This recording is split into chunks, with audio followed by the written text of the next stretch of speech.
Pērnā gada nogalē energoefektivitātes projekta ietvaros uzņēmums Udeka uzbūvēja 2 saules paneļa elektrostacijas.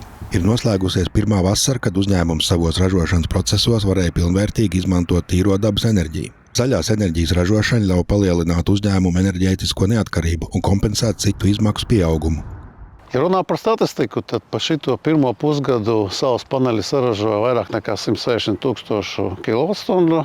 Varbūt, lai saprast savādākā izteiksmē, piemēram, notekūdeņu attīrīšu iekārtas ar visiem kompresoriem, centrifūgām, sūkņiem un tā tālāk.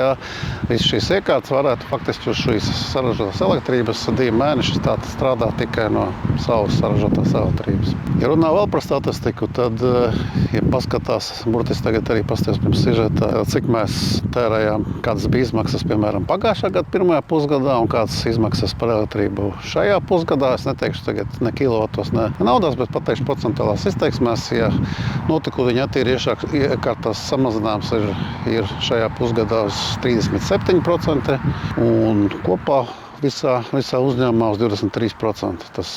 Protams, tas ir ne tikai ar saules paneļiem, tas ir ar tām darbībām, ko mēs veicām energoefektivitātes arī pasākumos. Tas ir gan sūkņu nomaiņas, gan kompresoru nomaiņas, gan to pašu membrānu nomaiņas. Viens saules paneļu parks atrodas pie ūdens attīrīšanas stacijas Talsu ielā. Tur uzstādīti 196 paneļi, un otrs lielāks netālu no attīrīšanas kompleksa. Tajā ir uzstādīti 446 saules paneļi. Saražoto elektroenerģiju uzņēmums izmanto savam patēriņam, gan abu attīrīšanas kompleksu darbības nodrošināšanai, gan administratīvās ēkas vajadzībām. Ziemas mēnešos saražotās enerģijas apjoms bija salīdzinoši neliels. Piemēram, janvārī aptuveni tikai 3000 kWh. Salīdzinājumam jūnijā tika saražot aptuveni 45 000 kWh. Tāpat pagājušajā gadā realizētā projekta ietvaros attīrīšanas iekārtās nomainīti 2 kompresori, bet uz ielas esošajā kanalizācijas sūkņu stacijā Muitas ielā 2 kanalizācijas sūkņi. Šī viedā un energoefektīvā jaunākās paaudzes iekārta gadā ļaus ietaupīt aptuveni 14% no notekūdeņa attīrīšanas procesiem nepieciešamās elektroenerģijas.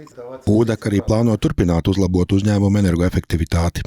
Mēs skatāmies arī uz kaut kādām citām mikrovēja ģenerēšanas iespējām, jo saule, kas ir labi, vasarā viņi dod diezgan daudz. Mēs pat uzdāvinājām nedaudz pat arī sadales tīkliem virs saražotās pīķa stundās tās elektrības, bet ziemā, protams, mums tās elektrības pietrūks. Un tieši ziemā un rudeņos un pavasaros ir tie stiprākie vēji, kad varētu saražot. Tā kā mēs to ideju neatmetām, mēs pie tā strādājam, mēs meklējam iespējami labākos risinājumus. Mēs meklēsim, protams, arī atkal līdzfinansējumus, jo skaidrs, ka šos projektus labāk atrast kaut kādu Eiropas līdzfinansējumu, tad tie projekti diezgan ātri atpērkās. Ar saules paneļiem būs tā, ka mēs jau nākamgad savas investīcijas noteikti jau būs atpirkušās.